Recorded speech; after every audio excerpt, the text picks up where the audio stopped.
Kazi Nazrul Islam fail.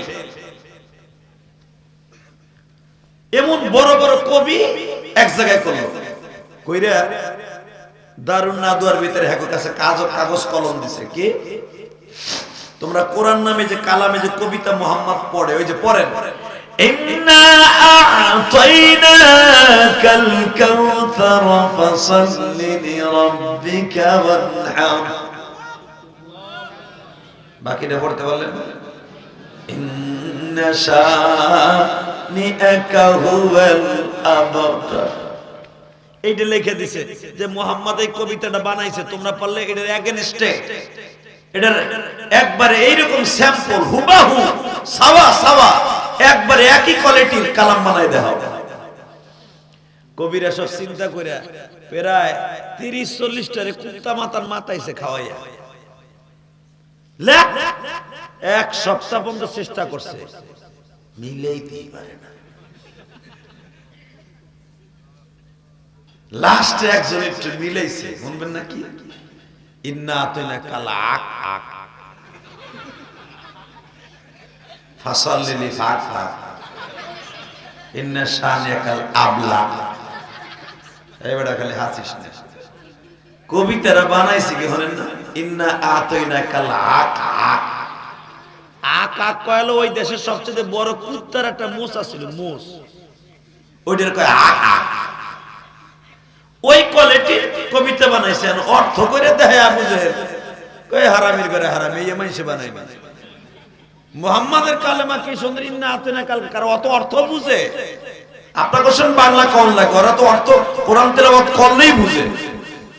Muhammad কি সুন্দর কালামের অর্থ, ইন্না আ'তাইনাকাল কাউসার, হে নবী অবশ্যই আপনারা দান করলাম হাউজে কাউসার।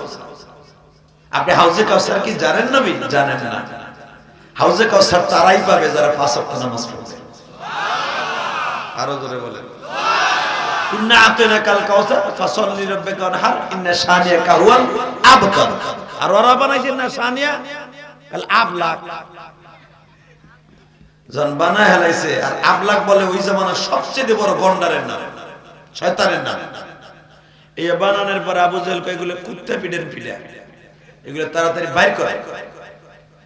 এক কবি যখন এটা বানাইছে মনে করছিল কিছু পুরস্কার পাইবে, পুরস্কার পাইছে ঠ্যাঙ্গা ঠ্যাঙ্গা, এমন বানান দিছে ওরে। তাই বেটা কবিতা বানাবি তো ভালো বানাবি, দেখবেন তাসলিমা নাসরিন নতুন করে একটা কবিতা লেখছে, তোমার পরশে দূরে থেকে স্পর্শ করলে মজা লাগে না। দেখো না নতুন করার একটা কবিতা ভাইরাল হয়েছে, দূরে থেকে স্পর্শ করলে মজা লাগে না, কাছে না আসলে। নাউজুবিল্লাহ বলেন। ও যেরকম শয়তানের বউ, কবিতাও বানাইছে শয়তানের বউ। কথা বল না কেন?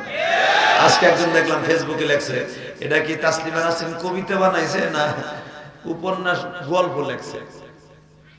আমি শুধু আপনাদের খেদমতে একটা আরজ করতে চাই, যার ভান্ডে যা আছে তাই পড়বে। কথা বল না কেন? আগের বক্তা ওমর ফারুক সাহেব পীর সম্পর্কে বলে গেছে, দেখবেন অনেক পীর আছে পায়খানা করে পানিও খরচ করে না। এই শীতের ভিতরে ওযু করে না, পানি দিতে গেলে তো গরম পানি নেয় না, ঠান্ডা পানি সেট করে উঠবেন না, টিস্যু পেপার দিতেছে। যদি কোন এটা কেমনে জানে না, আমার কাছে রিপোর্ট আছে যদুর অমুক পীর পানি খরচ করে না, পানি খরচ করে না, নামাজের ডরে ওযু খানায় ওযু করতে হবে বিদায়। নাউজুবিল্লাহ বলেন না। আর যাবেন এই মাদ্রাসায় আসবেন, সর্বসুন্দর মাদ্রাসায় দেখবেন ছোট্ট ছোট বাচ্চাগুলা কি সুন্দর আমার মাবুদ কারণ তেলাওয়াত করে।